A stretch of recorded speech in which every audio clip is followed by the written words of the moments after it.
हरिओम. मला फार आनंद होतो की आज तुमच्या सगळ्यामध्ये मी या ठिकाणी आलो आणि आपले जे प्रमुख आहेत त्यांच्याशी मला चर्चा करत होतो आणि माझ्या काही कॉलेजच्या जीवनातील आठवणींना उजाळा या ठिकाणी मिळाला. माझे मित्र श्रीकांत देवकर म्हणजे न्यायाधीश आहेत मुंबईमध्ये, तसंच आता आमचा वडूचे ते फार मिसिंग पॉप्युलर होत आहे.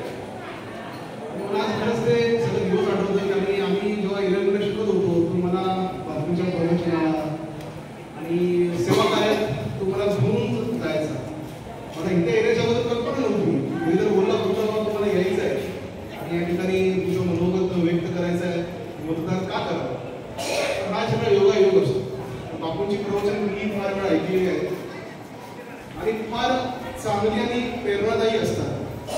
भगवंताशी आपलं नातं काय निश्चित प्रेम आणि भक्ती कशी करावं त्याचं उत्तम उदाहरण म्हणजे आपले प्रिय बापू. त्यांचं मला सगळ्यात चांगलं वाक्य फार आवडतं. म्हणजे स्वामी समर्थांना तुझ्या पाठीशी आहे तो बापू काय म्हणतात, मी तुला टाकणार नाही. आता शब्दामध्ये एवढं वजन येतं की तो माणूस मला कधीच सोडणार नाही. आणि अशी असंख्य त्यांची उदाहरणं मी ऐकलेली आहेत, माझ्या मित्रांनी अनुभवलेले आहेत, आम्ही अनुभवलेले आहेत. त्यामुळे एक चांगला आध्यात्मिक योग आज या निमित्ताने आला. मला काही कॉलेजचे दिवस आठवले आणि कसं एकत्र जायचं, प्रवचनाला जायचं, त्यामुळे मला थोडंसं खुली व्हायला. आजचा मुद्दा महत्त्वाचा आहे आणि मी ज्यासाठी आलो आहे तेही फार महत्त्वाचं आहे की आपल्याला माहिती आहे की मतदान आपलं 7 मेला मतदान टाकण्यासाठी किंवा मतदान करण्यासाठी आपली तारीख आहे 7 मे. मतदान केलं पाहिजे, प्रत्येकाने 100% मतदान केलं पाहिजे. पण बराच वेळा प्रश्न पडतो की मतदान का करायचं. मला बापूंच्या प्रवचनातलं काही मला आठवत आहे, ते आता मी बोलतोय ओघाने आठवत आहे काय. पण फार वर्षात ऐकलं होतं की बापू म्हणायचे की चांगल्या माणसाला कायम त्रास होतो आणि त्याची भगवंत परीक्षा होतो. त्यामुळे जे जे काही चांगलं आहे ते कदाचित त्रासदायक असतं आणि ते असे म्हणायचे की कदाचित आपल्या आयुष्यातही कधीतरी आपल्यालाही त्रास होतो. पण तो त्रास का होतो, कधीतरी आपण वाईट कृत्य केलेलं असतात त्याचं कदाचित पुनर्फेट असेल. त्यामुळेही मतदान हे पवित्र कार्य आहे. त्यामुळे मतदान हे प्रत्येकाने केलं पाहिजे. आणि मतदान का करायचं, वाईट लोकांनी निवडून न येण्यासाठी चांगल्या लोकांनी मतदान करायचं. त्यामुळे चांगल्या लोकांनी चांगल्या लोकांच्या पाठीमागे राहण्यासाठी मतदान करायचं. त्यामुळे प्रत्येकाने ज्याचं नाव मतदान यादीत आहे त्याने मतदान करणं गरजेचं आहे. मतदान किती टक्के होतं आता आपण तुम्ही बघितले, मागचे 2 पोल झाले 60%, 70%. ग्रामपंचायत जास्त होतं बरं का. कारण ग्रामपंचायत घरातला उमेदवार असतो, गावातला उमेदवार असतो, तो खेचून चल रे म्हणतो, पुढं हो म्हणतो, पुन्हा आपण मतदानाला जातो. पण लोकसभेच्या मतदानात ती अनास्था असते. पण मला तुम्हाला सर्वांना सांगायचं आहे बंधू भगिनींनो, लोकसभेचं मतदान हे फार महत्वाचं आहे. कारण ते मतदान काय ठरवतं तर या देशाचा पंतप्रधान ठरवतो, आपला नेता कोण होणार हे ठरवतं.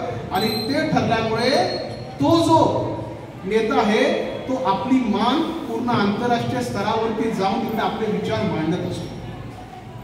त्यामुळे मला सगळ्यांना प्रथमतः सांगायचं आहे 7 मे ही तारीख लिहून ठेवायची.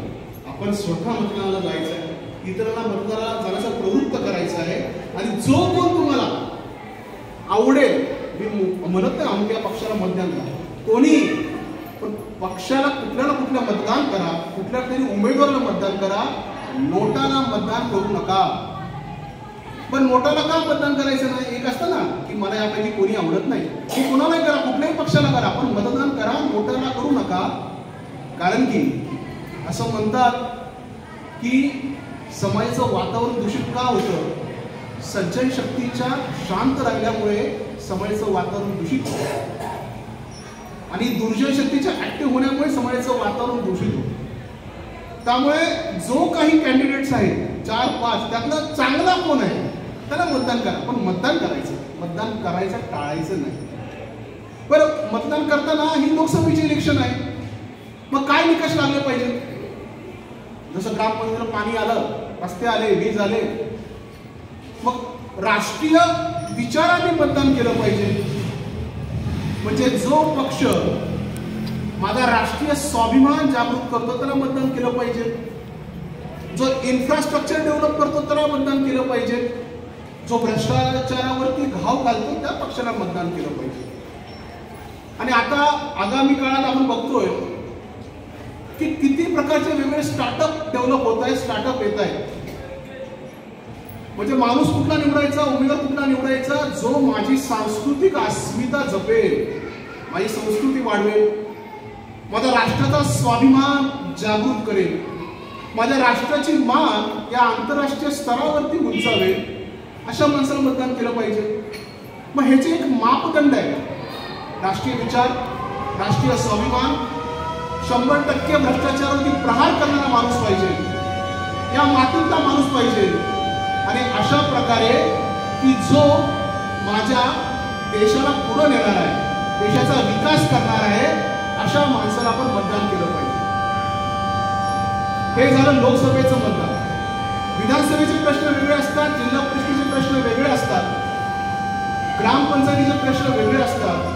पण देशाच्या प्रश्नासाठी जो देशाच्या विरोधी कृत्य करणाऱ्या, देशाविरोधात फाईट करतोय, अशा लोकांना मतदान केलं पाहिजे. गत वर्षात आपण बघितलं सर्जिकल स्ट्राईक झालंय, ब्रह्मोसारखं एक क्षेपणास्त्र आपल्याकडे आहे.